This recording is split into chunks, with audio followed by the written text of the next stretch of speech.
Indonesia tanah air peta pusaka abadi nan jaya. Indonesia sejak dulu kala tetap dipuja-puja bangsa. Di sana tempat lahir beta, dibuai dibesarkan bunda, tempat berlindung di hari tua, sampai akhir menutup mata.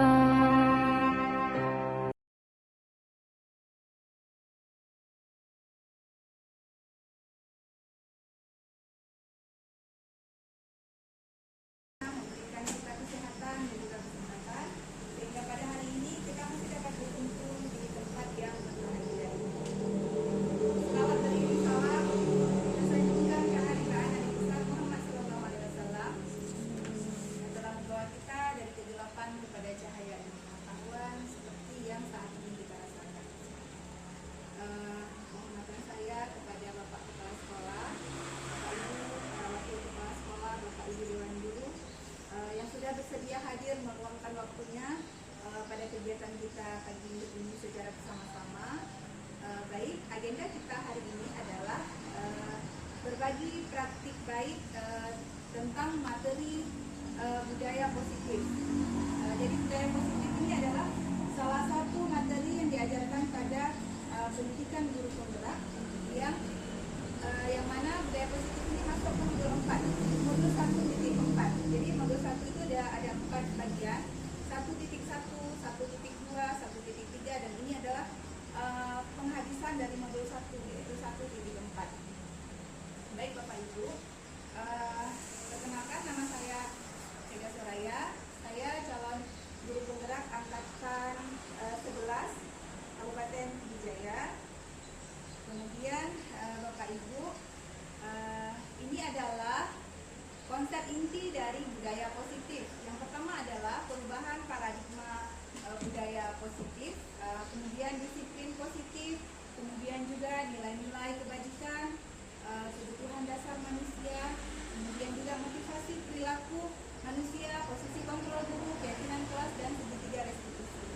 Ini semua konsep inti dari budaya positif ini sudah kita lakukan di lingkungan sekolah. Salah satunya yaitu kita sebagai guru punya posisi kontrol kita harus tahu mau jadi seperti apa. Apakah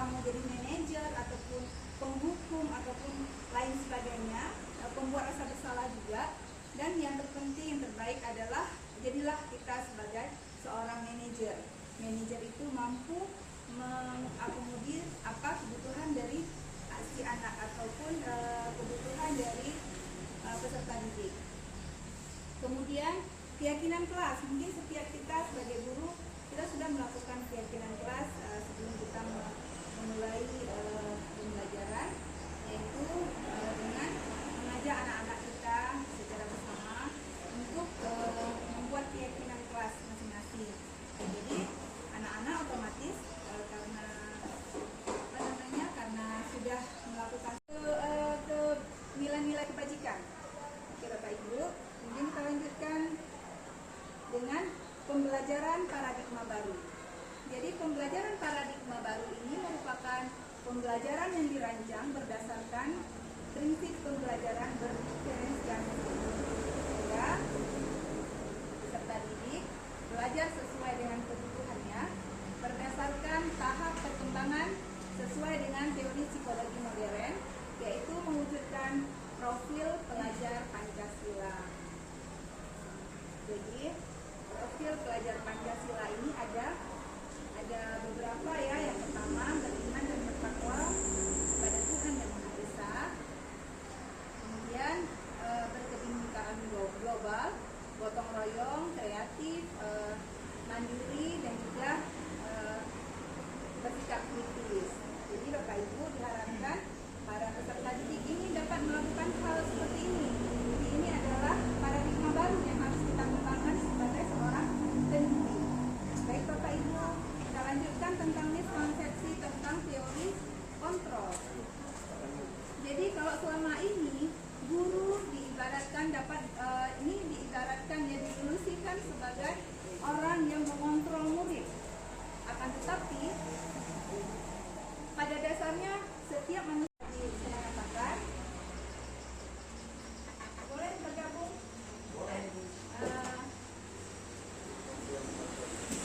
Ya ini ya, beriman dan bertakwa kepada Tuhan Yang Maha Esa, kemudian berakhlak mulia, berkebinekaan global, gotong royong, mandiri, bernalar kritis, dan kreatif. Kalau di sekolah, tingkat sekolah menengah, sekolah dasar, biasanya mereka jadikan lagu biar mudahnya. Tapi di SMA kita tidak jadikan nyanyian lagi, tapi langsung aja kita kasih tahu apa-apa saja yang masuk ke dalam profil pelajar Pancasila. Kemudian IBO ini adalah Primary Years Program. Jadi toleransi ada di situ, ada rasa hormat, integritas. Jadi diharapkan nilai kebajikan ini dipunyai oleh setiap individu yang ada, khususnya di sekolah, di lingkungan sekolah, murid, ya, peserta didik punya ini semua. Jadi harus sesuai juga dengan 9 pilar. Ya, 9 pilar ini harus dipunyai oleh generasi muda Indonesia, karena sebentar lagi kita menuju ke generasi emas, ya kan? 2045 ya. Mudah-mudahan Indonesia bisa mewujudkan generasi emas. Baik Bapak Ibu, inilah kebutuhan dasar manusia. Kebutuhan dasar manusia ini merupakan sesuatu yang dibutuhkan manusia untuk mempertahankan kondisi psikologisnya dan psikisnya.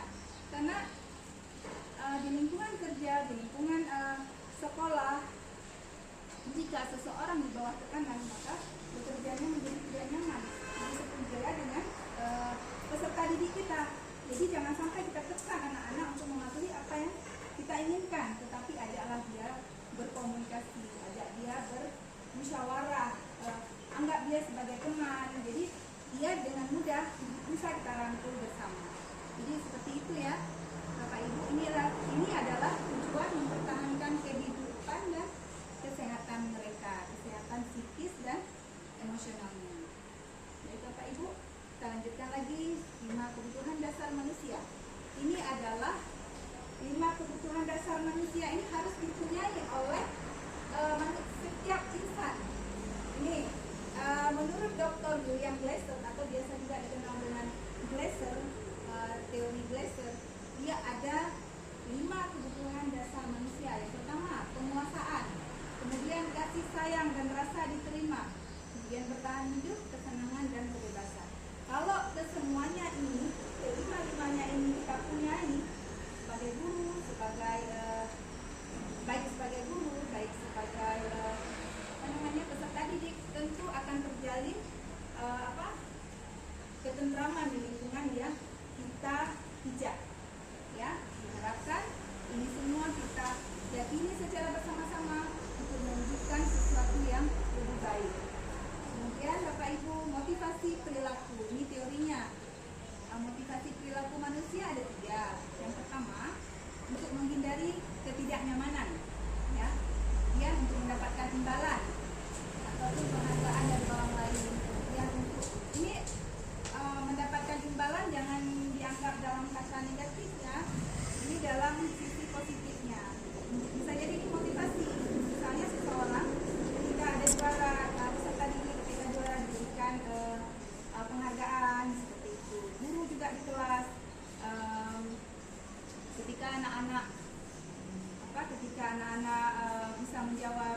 argumen atau apa. Jadi ada sikap yang saling terbuka di sini, dapat memotivasi anak, salah satunya untuk menjadi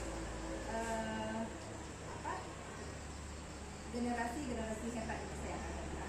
Bapak Ibu, yang terakhir adalah untuk menjadi orang yang mereka inginkan, menghargai diri sendiri dengan nilai-nilai yang mereka percaya, nilai-nilai tadi itu. Kemudian konsep disiplin. Nah, ini bisa dibaca ya. Identitas sukses ini apa aja.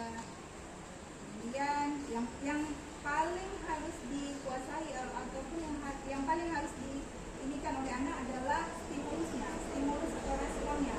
Seorang guru harus memberikan stimulus yang baik kepada siswa sehingga mereka bisa menjadi apa yang mereka inginkan, tapi dalam hal yang positif. Dengan cara menghormati peraturan. Kemudian konsep disiplin dengan pendekatan restitusi. Ini adalah sebuah cara menanamkan disiplin positif pada murid. Ini masih juga dengan teori Gosen 2004. Katanya proses menciptakan kondisi bagi murid untuk memperbaiki kesalahan mereka sehingga mereka bisa kembali pada kelompok mereka dengan karakter yang lebih kuat. Jadi itu untuk membentuk karakter dari peserta didik.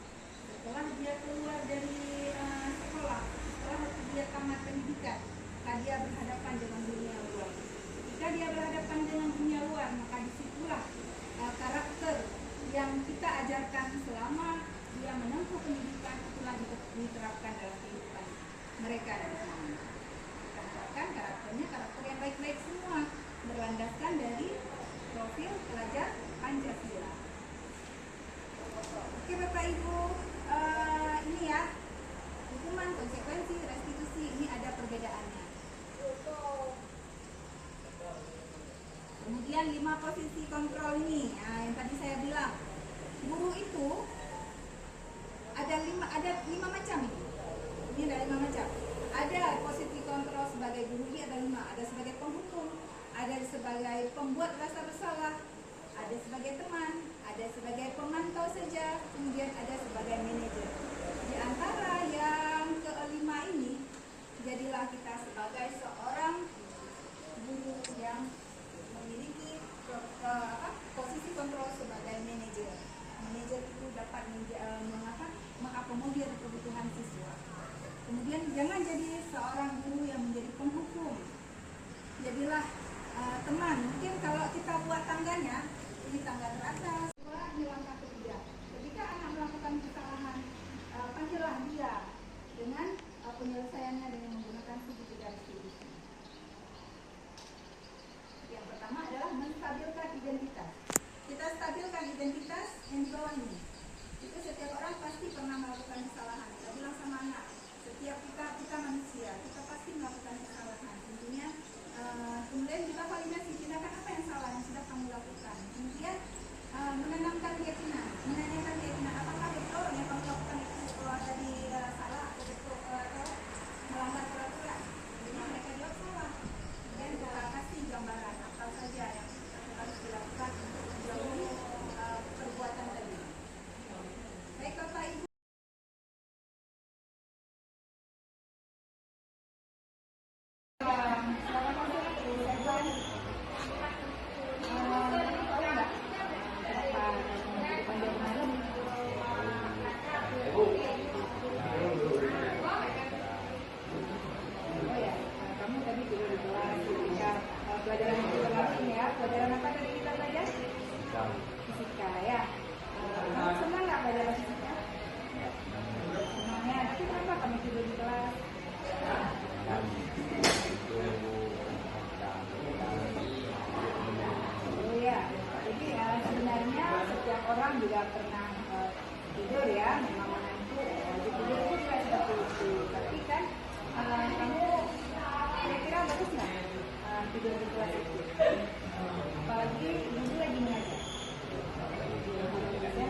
melanggar itu salah satu hal yang sangat melanggar kesepakatan di kelas, salah satu hal yang sangat tidak diperbolehkan.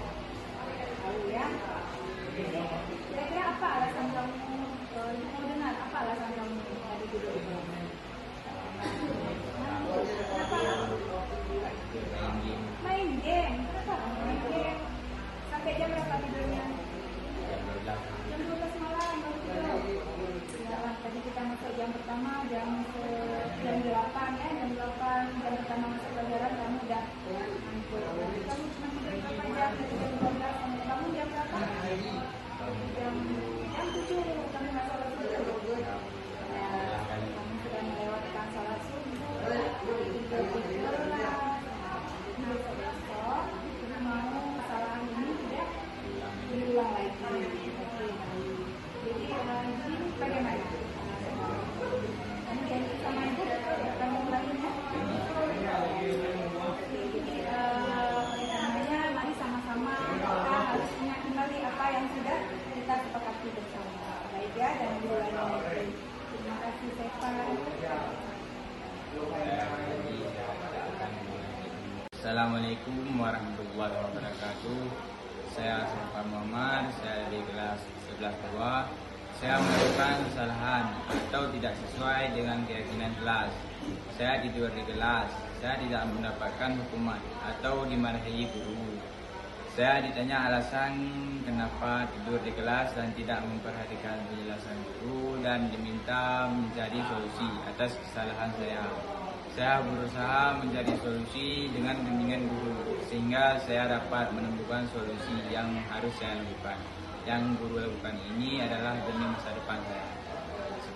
Waalaikumsalam, Nisha. Masuk. Silakan duduk. Kamu tahu nggak kenapa dipanggil? Tahu. Nggak tahu. Oh, nggak tahu ya. Kamu tahu nggak kenapa kamu jadi seperti itu? Saya dari mana belajar? Tidak belajar. Aduh, sayang sekali ya. Padahal nilai ujian itu sangat penting untuk kita. Jadi untuk kamu sebagai seorang siswa, untuk ibu juga melihat evaluasi kamu sejauh mana pencapaian kamu. Tapi karena kamu tadi lihat buku catatan, jadi ibu meragukannya. Jadi tahu nggak kamu kenapa nilai apa itu? Kenapa Kak jadi seperti itu? Jadi kamu apa namanya? Di Nabila. Kenapa kamu menyontek? Ibu mau tahu kenapa kamu menyontek? Kamu kan pasti punya alasannya. Tadi malam Bu, saya nonton TV. Saya ketiduran, makanya saya nggak bisa nonton. Nggak sempat belajar ya? Oke, baik. Jadi nggak masalah kamu nonton TV ya, Aisyah. Tapi kita harus tahu batasannya. Kita harus tahu. Pasti kamu nonton TV sampai larut malam ya? Ya, di situ pasti ada lanjut lagi ke sosial media enggak? Enggak ya? Langsung tidur di depan TV. Oke, baik. Jadi semua kita perlu nonton itu hiburan. Jadi kita harus bisa membagi waktu kita antara belajar, apalagi ini lagi musim ujian kan, harus bisa belajar, refreshing, dan juga dengan nonton hiburan itu bisa boleh. Tapi seimbang, harus bisa membagi waktu dengan baik. Kamu tahu nggak nilai apa yang kamu praktekkan dari di kelas? Nilai kejujuran Bu. Tapi kamu tidak jujur kan? Iya, tidak jujur. Jadi kita nggak boleh seperti itu. Kita harus memiliki nilai-nilai kejujuran dalam hidup dimanapun kita berada. Baik di sekolah, di lingkungan masyarakat, kita harus menerapkan nilai-nilai kejujuran. Nah, satu lagi Ibu ingin tahu. Kamu tahu keyakinan kelas kan? Yang udah kita buat bersama? Kita tahu ya. Apa aja yang udah kita buat bersama? Itu disiplin. Ya, tidak menyalahi ketika Belajar. ya. Kemudian apa Mengerjakan lagi? mengerjakan tugas. Dulu ya. Ya, baik. Jadi dan berikutnya adalah kita harus sama-sama bisa menghargai kawan-kawan kita ketika berbagi pendapat dan lain sebagainya, dan juga menerapkan nilai kejujuran di kelas. Kalau ada siswa-siswa yang tidak jujur itu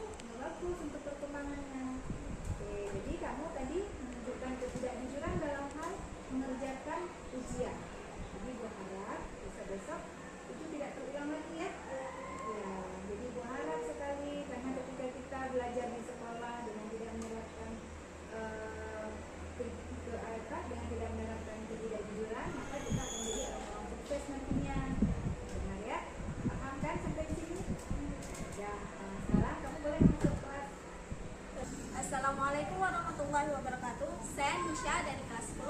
Tadi saya melakukan kesalahan saat ulangan fisika. Saya sudah melakukan ketidakjujuran. Itu adalah yang tidak baik untuk saya. Ibu guru sudah menegur saya dan menasehati saya dengan baik agar saya tidak melakukan hal yang sama. Dan saya pun memahaminya.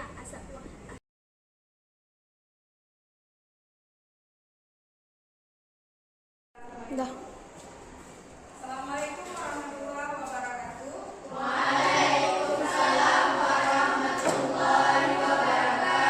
Alhamdulillah kita jumpa kembali pada hari ini dalam pembelajaran fisika. Sudah siap belajar fisika? Siap. Ya. Oke, sebelum kita mulai pembelajaran kita, baiknya kita baca doa dulu seperti biasa. Coba siapa mau memimpin doa? Ya, silakan. Bismillah.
Oke, Bu. Oke, baik.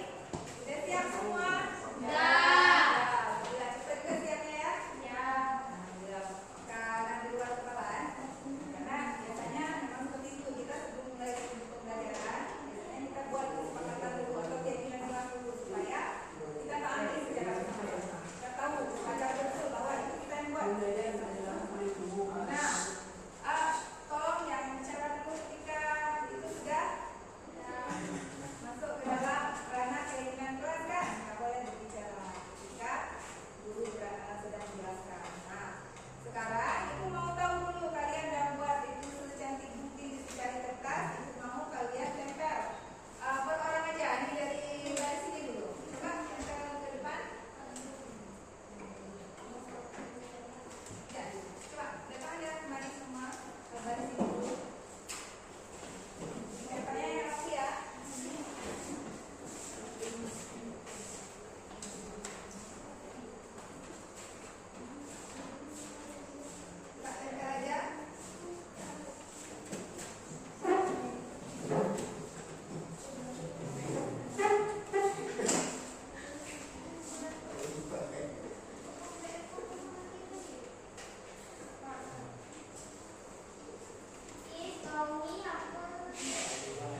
Saya sangat merasa senang dengan membuat keyakinan kelas karena dengan membuat keyakinan kelas kita bisa menaati peraturan kelas. Saya sangat senang karena saya merasa dilibatkan dan karena adanya peraturan kelas lokal menjadi tertib dan damai. Saya merasa senang karena saya sudah terlibatkan dalam peraturan yang ada di dalam kelas ini. Penting karena dengan membuat keyakinan kelas kita menjadi damai, aman, tentram, dan bersih dengan sekitarnya.